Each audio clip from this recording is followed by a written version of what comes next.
అందరికీ నమస్కారం. మా వీడియో చూడగానే లైక్ చేయండి, సబ్స్క్రైబ్ చేసుకోండి.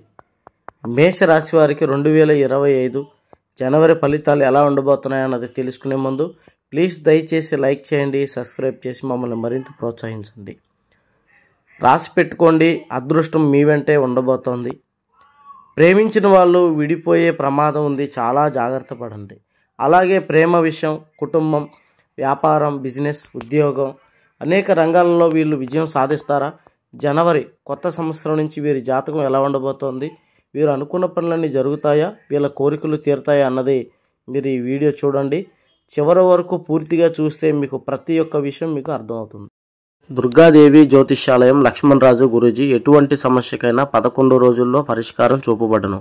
ప్రేమించుకున్న వాళ్ళు దూరమైన, భార్యాభర్తల గొడవలు, ఆరోగ్య సమస్య, వ్యాపార సమస్య, సంతాన సమస్య, పిల్లలు పుట్టకపోయినా చేతబడి నివారణ, గుప్త నిధులు తీయబడును. ఎటువంటి సమస్యకైనా 100% పరిష్కారం చూపబడును.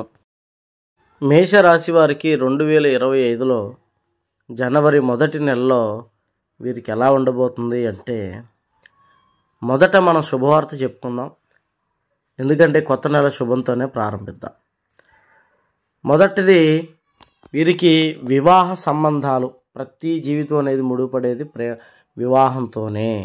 కాబట్టి ఈ రాశిలో వివాహం కాక ఇన్నాళ్ళు ఎదురు చూస్తూ సరైన సంబంధాలు రాక, లేదా వచ్చినవి క్యాన్సిల్ అవుతూ ఏ కారణాల చేతో మీకు వెనక్కి వెళ్ళిపోతున్నటువంటి వారికి జనవరి నెలలో ఖచ్చితంగా వివాహాలు జరుగుతాయి, లేదా జనవరి నెలలో సంబంధాలు కుదురుతాయి. ఖచ్చితంగా మీకు జనవరిలో వచ్చినటువంటి సంబంధం మీకు పాస్ అవుతుంది, ఖచ్చితంగా మీకు సెట్ అయిపోతుంది. అలాగే ఈ రాశిలో సంతానం లేక బాధపడుతూ ఉన్న వాళ్ళు కూడా చాలామంది ఉన్నారు. అలాంటి వాళ్ళకి పెళ్ళి 4 ఏళ్ళైనా, 3 ఏళ్ళు, 5 ఏళ్ళు, 10 ఏళ్ళు అయిన వాళ్ళు ఉన్నారు. సంతానం కలక మానసికంగా కృంగిపోతూ చాలా డబ్బులు ఖర్చు పెట్టి హాస్పిటల్కి కానీ ఎన్నో రకాల పూజలు చేయించినా ఫలితం లేనటువంటి వాళ్ళకి కూడా సంతాన యోగం కలగబోతోంది. ఇది చాలా మొదట్లోనే శుభవార్తలు చాలా మంచిగా ఉన్నాయి.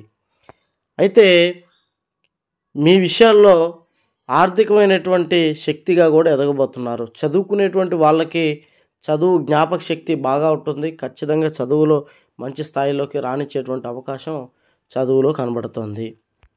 భార్యాభర్తలు కుటుంబంలో సఖ్యత లేక, ఒకరిని ఒకరు అర్థం చేసుకోలేక, మానసికంగా కృంగిపోతూ గొడవలు పడుతూ విడిపోవాలి అనుకునేటువంటి వాళ్ళు కూడా తిరిగి మళ్ళీ కలుసుకుంటారు. వీరిలో ఇప్పటి వరకు చూడని ప్రవర్తన అనేది తిరిగి మళ్ళీ రాబోతోంది. చక్కగా కలిసి ఉంటారు, అన్యోన్యత అనేది పెరుగుతుంది. కోర్టు దాకా వెళ్ళిన వాళ్ళు కూడా వెనక్కి వస్తారు. ఆల్రెడీ విడిపోయినటువంటి భార్యాభర్తలు కూడా కలుసుకునేటువంటి అవకాశం ఎక్కువగా ఈ రాశి వారికి కనబడుతోంది. అయితే ఇందులో మీరు రాసి పెట్టుకోవాల్సినటువంటి అదృష్టం ఏంటి అంటే, ఆర్థికమైనటువంటి మార్పు. ప్రతి ఒక్కరూ కూడా ధనపరమైనటువంటి ఆర్థికంగా ఎదగాలి, ఒక శక్తిలాగా ఎదగాలి అని చాలామంది అనుకుంటూ ఉంటారు. డబ్బు ఉంటే ఏదైనా జయించవచ్చు, మనశ్శాంతిగా జీవించవచ్చు, కోరుకున్న జీవితాన్ని గడపచ్చు. మరి అలాంటి డబ్బు విషయంలో ఈ మేషరాశిలో 100లో 50% మందే బాగున్నారు. మిగతా 50% మంది ఏదో ఒక ఇబ్బందులు పడుతూ, ఏదో ఒక సమస్యలు పడుతూ, అప్పులు పాలవుతూ, లేదా ఎదుటి వాళ్ళు అప్పులుగా తీసుకొని తిరిగి ఇవ్వక మోసం చేస్తూ ఎన్నో రకాలుగా నష్టపోతూనే ఈ మేషరాశి వారు ఉన్నారు. మరి ఈ మేషరాశి వారికి సగం మంది బాగుండి ఎందుకు మిగతా వాళ్ళకి ఇలా కలిసి రావట్లేదు? నా పక్కన ఉన్న నా స్నేహితుడు కూడా మేషరాశి అండి, అతను చాలా బాగున్నాడు, మరి నేను చాలా డల్ అయిపోయాను అని చాలామంది కూడా కామెంట్లు పెడుతూ ఉన్నారు. అయితే ఇప్పుడు మేషరాశిలో ఉన్నటువంటి యోగం అనేది ప్రతి ఒక్కరికి కలిగేటువంటి అవకాశం కనబడుతోంది. ఆ మేషరాశికి వచ్చినటువంటి యోగం ఏంటంటే, నూతన సంవత్సరంలో అదృష్ట యోగం అన్నది వారి రాశిలోకి రాబోతోంది. కుబేర యోగం, ధనయోగం, అదృష్ట యోగం, లక్ష్మీ యోగం అని 4 యోగాలు ఉంటాయి. ఈ అదృష్ట యోగం అన్నది అదృష్టం ఉన్న వాళ్ళకి పనిచేస్తుంది, అదృష్టం లేక ఇబ్బంది పడుతున్న వాళ్ళకి అది 2 పనిచేసేటువంటి అవకాశం కనబడుతుంది. మీ పక్క వాళ్ళు మేషరాశి వాళ్ళు కూడా బాగుపడి మీరు వెనకబడిపోతున్నట్లయితే మీకు 100% బాగుపడతారు, చాలా చక్కగా అభివృద్ధి చెందుతారు. వ్యాపారాలలో విపరీతమైనటువంటి ధనలాభం కలుగుతుంది. 2 వ్యాపారం మీకు జరుగుతుంది. కొత్తగా వ్యాపారాలు పెట్టాలనుకునేటువంటి వాళ్ళు కొత్త వ్యాపారాలు పెడతారు. వీరు ఎందులో పెట్టుబడి పెట్టినా లాభం వస్తుంది. కొత్త వ్యాపారాల్లో కూడా మంచి స్థాయికి చేరుకుంటారు. ఉద్యోగాలు లేక నిరుద్యోగులతో బాధపడుతున్నటువంటి వాళ్ళు కూడా మంచి ఉద్యోగాలు వస్తాయి. ఉద్యోగ అవకాశాలు అనేవి చక్కగా పెరుగుతాయి. వీరికి ఇతర దేశాలు వెళ్ళాలని ఉద్యోగరీత్యా అనుకునేటువంటి వాళ్ళు కూడా ఇతర దేశాలు వెళ్తారు. అలాగే ఇండియాలోనే ఉంటూ జీతాలు పెరగాలి అనుకునేటువంటి వాళ్ళు కూడా రెండింతల జీతం పెరుగుతుంది. అలాగే వ్యవసాయంలో చేసేటువంటి వాళ్ళకి రెండింతలు కలిసి వస్తుంది. చిన్న చిన్న చిరు వ్యాపారులకు కానీ కార్మికులకు కానీ వారికి ధనం అనేది మిగులుతుంది. మిగులుబడి వాళ్ళ కష్టానికి తగ్గ ఫలితం అనేది ఇన్నాళ్ళు లేక చాలక బ్రతుకుతున్నారు. వాళ్ళకి రూపాయి కనబడుతుంది, రూపాయి చేతిలో నిలబడేటువంటి టైం వారికి స్టార్ట్ అయింది. అలాగే కొత్తగా పెద్ద పెద్ద బిజినెస్లు పెట్టినా కూడా విపరీతంగా కలిసి వస్తుంది. చిన్న బిజినెస్లు పెట్టినా కలిసి వస్తుంది. ప్రతి రంగంలో వీరు విజయం సాధిస్తారు. అలాగే జన ఆదరణ కోసం ఎదురు చూసే వాళ్ళు కూడా ఉంటారు.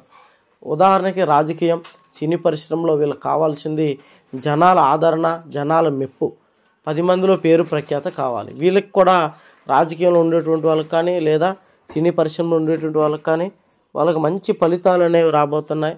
వారు చాలా అభివృద్ధి కాబోతున్నారు. మంచిగా సెట్ అయ్యేటువంటి అవకాశం ఈ రాశి వారికి ఉంది. కాబట్టి దీన్ని రాసి పెట్టుకోండి. అదృష్టయోగంగా మేము పరిగణించి జ్యోతిష్య ప్రకారంగా మీకు చెప్పడం జరుగుతున్నది. ఇందులో ముఖ్యంగా మీరు చెప్పుకోవాల్సింది మీకు అన్నీ బాగా కలిసి వస్తున్నాయి, కానీ ప్రేమించిన వాళ్ళు విడిపోయే ప్రమాదం ఉంది, జాగ్రత్త పడాలి. మేషరాశి వారు చాలా జెన్యూన్గా నిజాయితీగా ప్రేమిస్తారు. వీళ్ళ ప్రేమను వ్యక్తపరిచే విషయాల్లో కూడా చాలా స్పష్టంగా ఉంటారు. కానీ ఎంత ప్రయత్నాలు చేసినా ఏదో ఒక కారణం చేత వీళ్ళ ప్రేమ అనేది విడిపోతూనే ఉంది, విఫలం అవుతూనే ఉంది. మరి ఎందుకు విడిపోతున్నారు ఏంటి అంటే, వీరు ఈ మధ్యకాలంలో జనవరిలో కొంతమంది వ్యక్తులు వీరి జాతకంలోకి రాబోతున్నారు.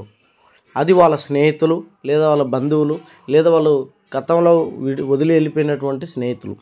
వాళ్ళు వీళ్ళ ప్రేమ విషయాల్లోకి జోక్యం చేసుకుంటారు. జోక్యం చేసుకొని వీరి యొక్క ప్రేమను చూసి వీరికి మంచి లైఫ్ దొరికింది అని ఒక ఈర్ష్యతో ఎలాగైనా దీన్ని చెడగొట్టాలి అని మీ అవతల వాళ్ళకి మీ గురించి చెడుగా చెప్పడం, లేనిపోని మాటలు చెప్పడం, అబద్ధాలు సృష్టించడం, అబద్ధాలు పుట్టించడం, మీరు అలా తిరగాలి ఇలా తిరిగారని 10 మందితో తిరిగారని చెడు అలవాట్లు ఉన్నాయని చెప్పి విడగొట్టేటువంటి ప్రయత్నం చేస్తారు. విడగొట్టడమే కాదు, మీరు ఇష్టపడ్డ వాళ్ళతో వాళ్ళు కలిసి తిరుగుతారు. దీన్ని మీరు చాలా ఇబ్బంది పడతారు. దయచేసి మీ ప్రేమ విషయంలో మధ్య వ్యక్తుల్ని తీసుకురాకండి. వాళ్ళకి ఎన్ని అపనిందలు చెప్పగానే చెప్పింది తన స్నేహితుడే కాబట్టి 100% నమ్మి అది వాగ్వాదానికి దిగటమో లేదా ఫేస్ పట్టుకొని అడగటమో జరుగుతుంది. అలా అడిగినప్పుడు మీరు నిదానంగా ఆలోచించి మీరు ప్రేమించిన వాళ్ళు ఎలాంటి వాళ్ళు మీకు తెలుసు, ఎవరో ఏదో మాయో చేశారో ఏదో చెడగొట్టాలని ప్రయత్నం చేస్తారో అన్నది అర్థం చేసుకొని తెలివితో చాలా శాంతంగా వాళ్ళకి ఆ విషయాలన్నీ చెప్పండి. అప్పుడు మీకు కూడా విషయం అనేది వివరంగా అర్థమవుతుంది. మీరు ప్రేమించేటువంటి వాళ్ళు కూడా దక్కుతారు. అందువల్ల ప్రేమించే వాళ్ళు విడిపోయే ప్రమాదం ఉంది, జాగ్రత్త పడండి. మధ్య వ్యక్తుల వల్ల మీరు 100% ఇబ్బంది పడతారు. అలాగే గతంలో విడిపోయినటువంటి వాళ్ళు కూడా మళ్ళీ కలుసుకోవాలి అని ఎన్నో రకాల ప్రయత్నాలు చేయడం, ఎన్నో రకాల విధంగా ముందుకెళ్ళడం లాంటివి చేస్తుంటారు. ఎన్ని ప్రయత్నాలు చేసినా, ఎంత కష్టపడ్డా, ఎంత డబ్బు ఖర్చు పెట్టినా కూడా వాళ్ళు మళ్ళీ మీ జీవితంలోకి రాకపోవడం మిమ్మల్ని మానసికంగా హింసిస్తూ, మానసికంగా బాధిస్తూ ఉంటుంది. నిద్ర పట్టకపోవడం, తిండి తినబుద్ధి కాకపోవడం, ప్రతి క్షణం వాళ్ళ ఆలాపనలు, వాళ్ళ ఆలోచనలోనే వాళ్ళతో తిరిగినటువంటివి మీకు రావటం లాంటివి ఎక్కువగా జరుగుతూ ఉంటాయి. అలాంటి వాళ్ళని దక్కించుకోవడానికి మీరు ఎన్నో ప్రయత్నాలు చేసి విఫలమైపోతున్నట్లయితే ఒక్కసారి ఇక్కడున్న అఘోరా గురువు గారి నెంబర్కి ఫోన్ చేయండి. 100% మీకు పరిష్కారం చూపిస్తారు. ప్రేమ సమస్యలు ఎటువంటి అయినా సరే మీకు ఒకటి చేసేటువంటి బాధ్యత గురువు గారిది. సంతానం లేకపోయినా, పెళ్ళి కాకపోయినా, వ్యాపార సమస్యలు, ఆర్థిక సమస్యలు, కోర్టు సమస్యలు, ఉద్యోగ సమస్యలు, గుప్తనిధి సమస్యలు, చేతబడి నివారణ, ఎటువంటి సమస్యకైనా గురువుగారిని సంప్రదించండి. మీరు ఎక్కడెక్కడో జ్యోతిష్యం చెప్పించుకొని నిరాశ చెందినట్లయితే చివరిసారిగా గురువుగారిని సంప్రదించండి.